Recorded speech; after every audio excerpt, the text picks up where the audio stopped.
ሰላም ጤና ይስጥልን የተከበራችሁ ተመልካቾቻችን ሳምንታዊ የፖሊስ መረጃዎችን ይዘንላችሁ ቀርበናል። ከመረጃዎቹ ጋር ሳሳው በጋሻው ነኝ። አብራችሁን ቆዩ።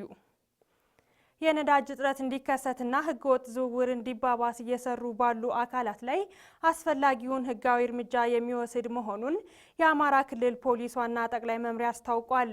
ህብረተሰቡም ህገወጥ ድርጊትን በማጋለጥ ከፖሊስ ጋር አጋር እንዲሆን ጠይቀዋል። ባንተላግኘው አዲስ ተጨማሪ ያለው የአማራ ክልል ፖሊስ ዋና ጠቅላይ መምሪያ የክልሉን የጸጥታ ሁኔታ ለማባባስና የህዝቡን ማህበራዊ ህይወት ለማናጋት ወቅታዊውን የነዳጅ እጥረት ተገን በማድረግ የሚፈጸሙ ህገወጥ ድርጊቶችን ለመከላከል ሰፊ ህግ የማስከበር ዘመቻ እያከናወነ ይገኛል። ፖሊስ ከሌሎች የጸጥታ አካላትና ከህብረተሰቡ ጋር በመቀናጀት ባደረገው ከፍተኛ ክትትልና በኬላዎች ላይ በተከናወነ ፍተሻ በርካታ ህገወጥ የነዳጅ ዝውውር ሙከራዎች መክሸፋቸውን፣ በድርጊቱ ላይ የተሰማሩ ግለሰቦችም በቁጥጥር ስር ውለው ተገቢውን የህግ ቅጣት እንዲያገኙ መደረጉን ዋና ጠቅላይ መምሪያው ያረጋግጣል። ይህ ህገወጥ ድርጊት በጥቂት ስግብግብ ነጋዴዎች የሚፈጸም ቢሆንም በሀገርና በህዝብ ላይ የሚያሳድረው ተጽዕኖ ግን እጅግ የከፋ ነው። መንግስት ከፍተኛ የውጭ ምንዛሪ ያስገባቸው የነዳጅ ምርቶች ለታለመላቸው የልማት ስራዎች ሳይውሉ መባከናቸው አገራዊ ኪሳራን ከማስከተሉ በተጨማሪ የትራንስፖርት ዋጋ እንዲንርና የሸቀጦች ዋጋ እንዲጨምር በማድረግ የኑሮ ውድነትን የሚያባብስ ተግባር በመሆኑ ፖሊስ ከፍተኛ ቁጥጥር ያደርጋል። የነዳጅ እጥረት የህዝብ ትራንስፖርትን በማሽመድመድ ዜጎች ወደ ስራና ትምህርት እንዳይሄዱ እንቅፋት በመሆኑ ህገወጦችን ተከታትሎ ለህግ ለማቅረብ ከአጋር አካላት ጋር ተቀናጅቶ እየሰራ እንደሚገኝም የአማራ ክልል ፖሊስ ዋና ጠቅላይ መምሪያ ገልጿል። ከተፈቀደው የዋጋ ተመን ውጭ የዋጋ ጭማሪ የሚያደርጉ ነዳጅ በመደበቅ ሰው ሰራሽ እጥረት የሚፈጥሩና ከህገወጥ ነጋዴዎች ጋር የሚተባበሩ ማደያዎች ላይም የማያዳግም አስተዳደራዊና የወንጀል ክስ እርምጃ ይወስዳል። ጨለማን ተገን በማድረግ ነዳጅ ወደ ተለያዩ ቦታዎች የሚያንቀሳቅሱ በማከማቸት ለጥቁር ገበያ የሚያዘጋጁና በማደያዎች ላይ በኃይልም ሆነ በማግባባት ነዳጅ የሚያስቀዱ አካላት ላይ ፖሊስ ያለምንም ምህረት ህጋዊ እርምጃ ይወስዳል። የክልላችን ሰላምና ኢኮኖሚ ደህንነት የሚጠበቀው በጋራ በምናደርገው ጥረት በመሆኑ ህብረተሰቡ ይህን ህገወጥ ድርጊት በመጸየፍና አጠራጣሪ እንቅስቃሴዎችን ለቅርብ የፖሊስ ጣቢያ በመጠቆም የተለመደ ትብብሩን እንዲያደርግ የአማራ ፖሊስ ዋና ጠቅላይ መምሪያ ጥሪውን ያቀርባል። በአሁኑ ወቅት ፖሊስ የኬላ ቁጥጥሩን ከወትሮ በተለየ በማጠናከር የነዳጅ ስርጭቱ ህጋዊ መስመር መያዙን ለማረጋገጥ ሌትና ቀን እየሰራ እንደሚገኝም የአማራ ክልል ፖሊስ ዋና ጠቅላይ መምሪያ ያረጋግጣል። የአማራ ክልል ፖሊስ ዋና ጠቅላይ መምሪያ ዓለም አቀፍ የሴቶች ቀን በዓልን ምክንያት በማድረግ የውይይት መድረክ አዘጋጅቷል። በውይይቱም የሴቶች ቀን የሴቶች መብት የተረጋገጠበት ስለመሆኑም ተገልጧል። ዳግላስ ሳይሉ ተጨማሪ አለው። ዓለም አቀፍ የሴቶች ቀን በዓለም አቀፍ ደረጃ ለ115ኛ ጊዜ በሀገራችን ኢትዮጵያ ደግሞ ለ50ኛ ጊዜ የሴቶች ድምፅ ለእኩልነትና ለበለጸገች ኢትዮጵያ በሚል መሪ ቃል በያዝነው ወር ተከብሯል። የአማራ ፖሊስ ዋና ጠቅላይ መምሪያም ዓለም አቀፍ የሴቶች ቀንን ምክንያት በማድረግ ውይይት አካሂዷል። በውይይቱ ላይ ተገኝተው የመክፈቻ ንግግር ያደረጉት የአማራ ፖሊስ ዋና ጠቅላይ መምሪያ ምክትል ኮሚሽነር ጀኔራልና የወንጀል ምርመራ ጠቅላይ መምሪያ አዛዥ ምክትል ኮሚሽነር ታደሰ አያሌው የሴቶች ቀን በዓል የሴቶች ኢኮኖሚያዊ፣ ማህበራዊና ፖለቲካዊ ድሎች የተመዘገቡበት ስለመሆኑ ገልጸዋል። ማርች 8 የሴቶች ማህበራዊ፣ ኢኮኖሚያዊ፣ ፖለቲካዊና ስነልቦናዊ ድሎች የምናከብርበት የቀጣውን ጊዜ ተስፋ የምናየትበት ብቻ ሳይሆን እኛ የህግ አስከባሪ ሴቶች ለሀገራችሁ የምትከፍሉትን መስዋዕትነት የምናወድስበት ታላቅ ቀን ነው። ክቡራትና ክቡራን፣ የዘንድሮ ዓመት በሀገራችን ዓለም አቀፍ የሴቶች ትግል ሂደት ለማሰብ መጋቢት ወር የሴቶችን ተሳትፎ ለእኩልነትና ለበለጸገች ኢትዮጵያ በሚል መሪ ቃል በመላ ሀገሪቱ ይከበራል። ለሴቶች መብት ብዙ መስዋዕትነት ሲከፈል የቆየ እየተከፈለም እንደሆነ ይታወቃል። እኛ የተሰለፍንበት ሙያ ደግሞ ድርብርብ ኃላፊነት ያለበት በመሆኑ ከፍተኛ የአካል ብቃት፣ የሞራል ጥንካሬና የስነልቦና ዝግጅት የሚጠይቅ ከባድ ሙያ ነው።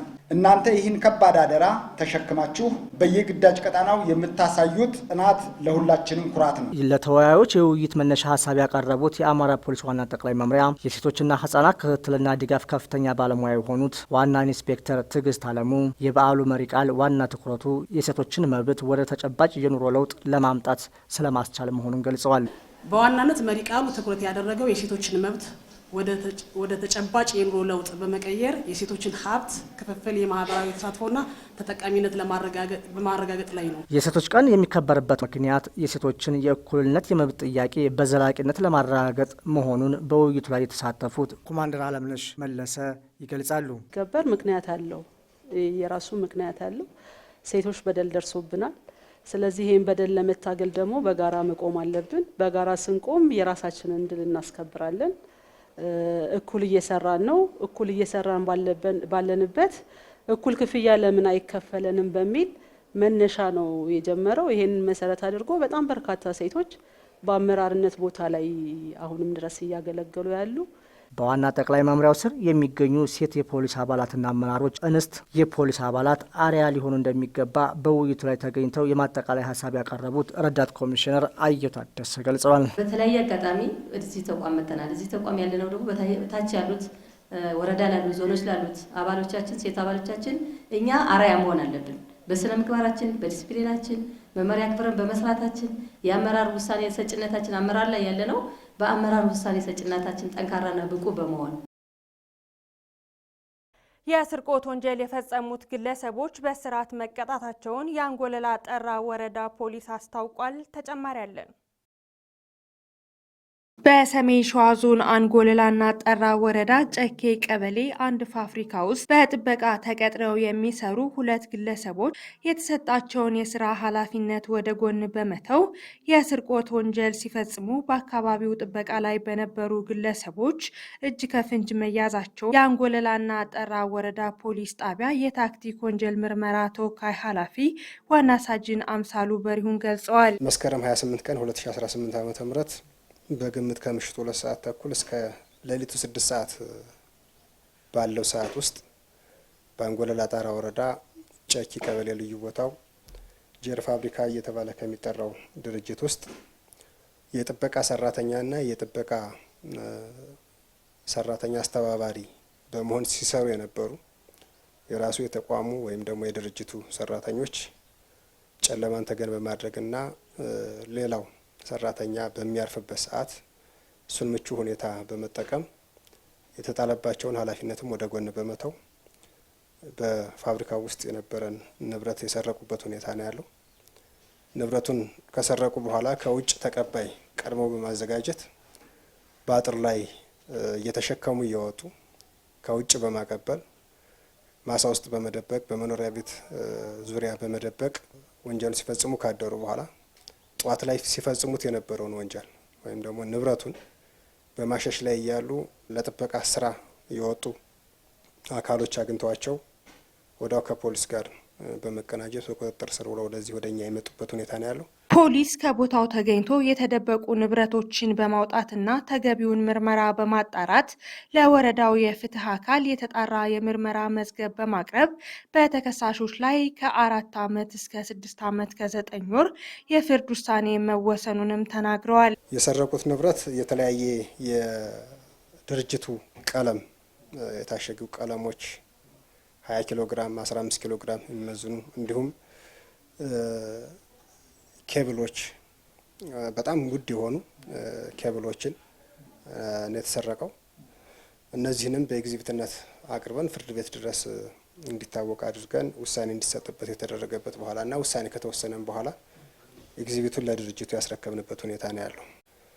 ይህንንም ወንጀል ተገቢው ምርመራ ተቀበለን በማጣራት ቦታው ድረስ ሂደን ተጨማሪ የተደበቀ ንብረትም ጭምር በማስወጣት ተጠርጣሪዎችንም በማስመራት ተገቢ ምርመራ አጣርተን ለአንጎለላ ጠራ ወረዳ አቃቢ ሕግ ጽሕፈት ቤት የጣራውን የምርመራ መዝገብ በማቅረብ የአንጎለላ ጠራ ወረዳ አቃቢ ሕግም ተገቢውን ክስ መስርቶ ለአንጎለላ ጠራ ወረዳ ፍርድ ቤት በማቅረብ በተከሳሾች ላይ ክርክር ሲደረግ ከቆየ በኋላ የአንጎለላ ጠራ ወረዳ ፍርድ ቤት በቀን 22ኛ ወር 2018 ዓ.ም በዋለው ችሎት ከ4 ዓመት እስከ 6 ዓመት ከ9 ወር የፍርድ ውሳኔ የተሰጠበት ሁኔታ ነው ያለው።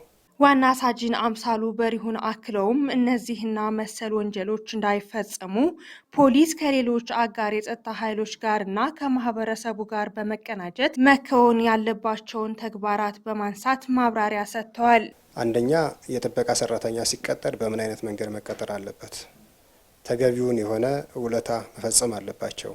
ከየት እንደመጣ ተያያዡን ክትትል ቁጥጥር መደረግ እንዳለበት እንዲሁም ለድርጅቱ ይጠቅማል የተባለውን ካሜራ ጭምር መገጠም እንዳለበት የተነጋገርንበትና ከዛም በኋላ ካሜራ ተገጥሞ በርካታ ካሜራ ዙሪያውን ከተገጠመ ወዲህ እኛም ቀርበን ትምህርት ካስተማርን በኋላ ሌሎችንም ጭምር ሰብስበን ትምህርት ከሰጠን በኋላ አሁን ስርቆት የቆመበት ሁኔታ ነው ያለው።